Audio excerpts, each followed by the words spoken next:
Completely out of the blue, a new Kao the Kangaroo was announced, and actually, as of writing this line, the game is already out. In a completely normal situation, I would have just bought the game by now and tried it, but I've had the entire classic trilogy in my good old games library for quite a while, and I haven't touched it at all. The only experience I've actually had of Kao is, just like for many of you, the second game.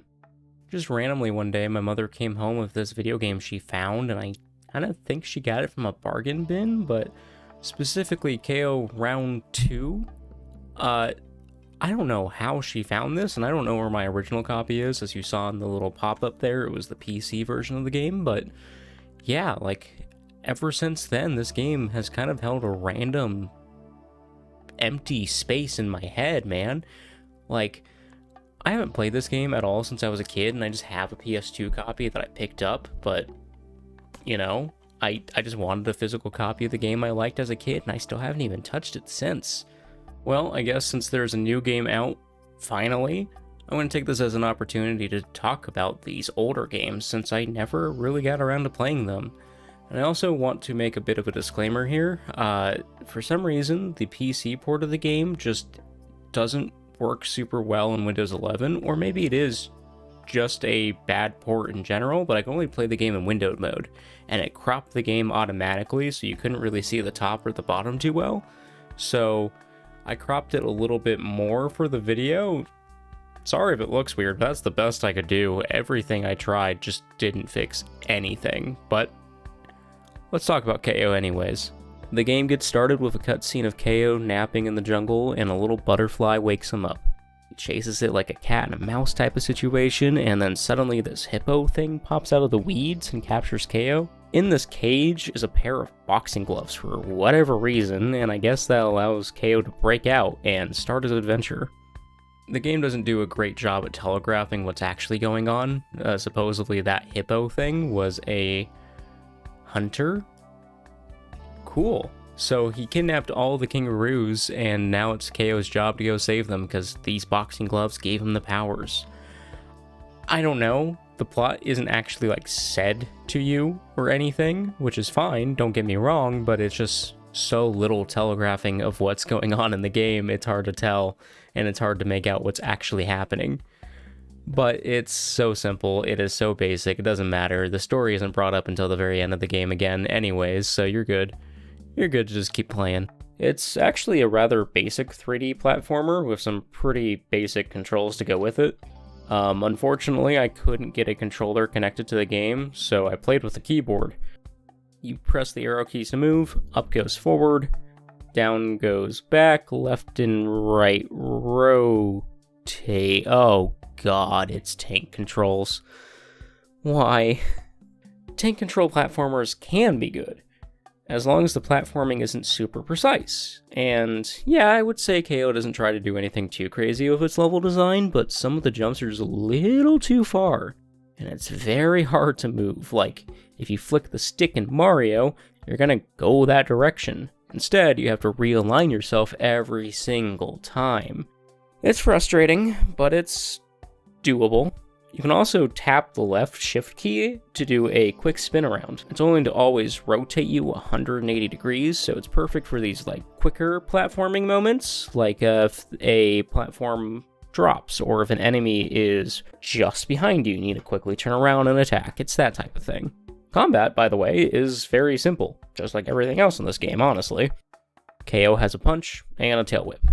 The punch is, of course, pretty basic. Kao gives a good old-fashioned 1-2, and then the tail whip is better for attacking at a bit more of a distance. But the combat is not very good, and it's not just because it's simple, but it seems like no matter how hard you try, you're probably going to get hit first. You may even manage to hit the enemy, but you still take damage even after they die. The generous health makes it forgivable, but it's not good. The hitboxes are awful. Getting hit, you take damage. Falling to a bottomless pit, or getting crushed by something is an instant death. And each time you die, you have to start the level over, which means that anything that unfairly kills you at the end of a long level means you're going to be redoing that said level over and over. I had to put the game down a few times just completely out of frustration because of this. If you manage to lose all of your lives as well, it's a total game over. Literally. I did not know you needed to save the game manually the first time I tried to play it, and I was booted all the way back to the beginning. Unfortunately, the digital version of the game doesn't seem to come with a manual, so figuring everything out is kinda trial and error. You see these flag things? Those are checkpoints, and you don't respawn where you pick one up at. You have to manually place them. Take Crash Bandicoot as a bit of an example here. Once you make it to a certain point on the level designer placed a checkpoint for you to spawn back to.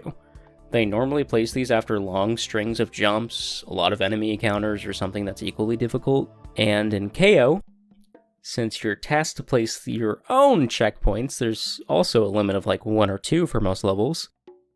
You have to place them in spots you think are going to be hard for you to finish, but there's no guarantee that's the best possible spot for you to place it. And if you don't think it's an area that will be hard, and then suddenly it is, if you didn't place the checkpoint, you're back to square one, buddy, and that fucking sucks. Overall, though, at least the level design is okay. I mean, there's floating platforms all over the place. There's 2.5D segments that don't really work since it doesn't lock Kao to a 2D plane. You might sometimes find yourself missing a jump or falling into a random gap because you're not totally centered on the path. I've also gotten stuck behind some boxes. I couldn't find the right path since it was just off screen, and I had to restart the level. I was just stuck.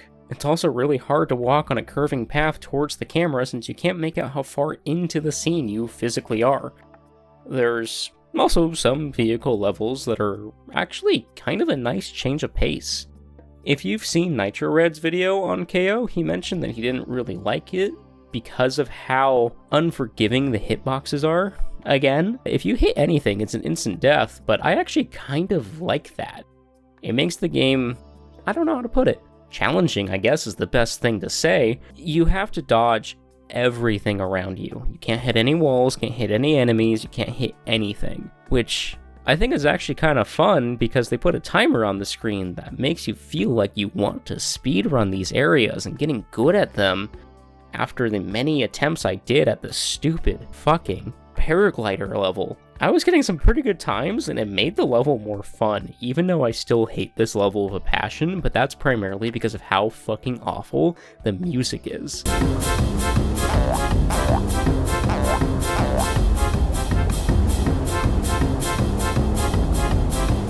The rest of this?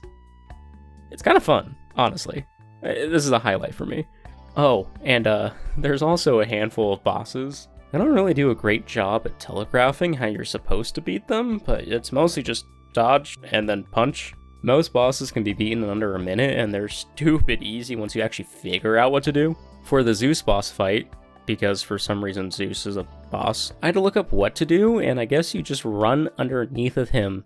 But you have to do it while he's facing forward at you, and then his cloud he's on just pops. The final boss fight with the hunter is actually a little bit more interesting. You have to knock him out on the platform for the cage by punching him closer and closer to it. Again, it's super easy, but it's way better just because it changes things up a bit for once. Some levels also have slide areas that are just like Mario 64, but unlike Mario, you're locked in place and you cannot jump.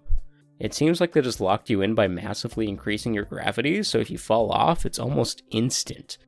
I only managed to skip a bit of the slide on one level, but most of the time, the levels are so linear, you're not going to be doing any fancy platforming or skips just beyond this one moment. Oh, and not to mention, these awful, dreadful mazes. Thank God there were only 2 of them in the game, but mazes? Come on. They don't need to be in any game. The level design is so samey, no real changes in textures for the walls, and there's not a whole lot of landmarks in the level to help you find your way. They just suck. I don't like them. Case closed.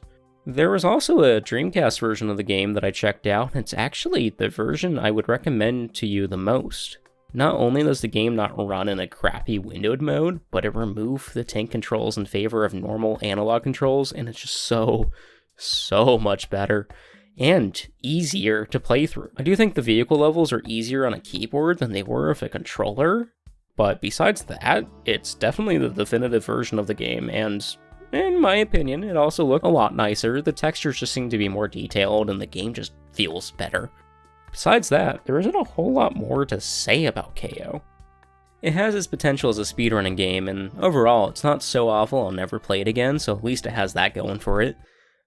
The next game is going to probably be a lot more interesting from what I remember, and that has me excited. And thank you very much for watching this. Like I said at the start of this whole video thing, it's all new to me. I don't know if I said enough about the game, or shared enough about the game, or whatever. I'm treating this video more like it's a way to get my feet wet, and just kind of see how I feel about this whole YouTube thing, and hopefully I only get better and more confident as writing scripts is weird, doing all this is weird, so if you want to support me in my little endeavor here, consider sharing, commenting, liking, subscribing, and I'll see you next time with Kao Round 2.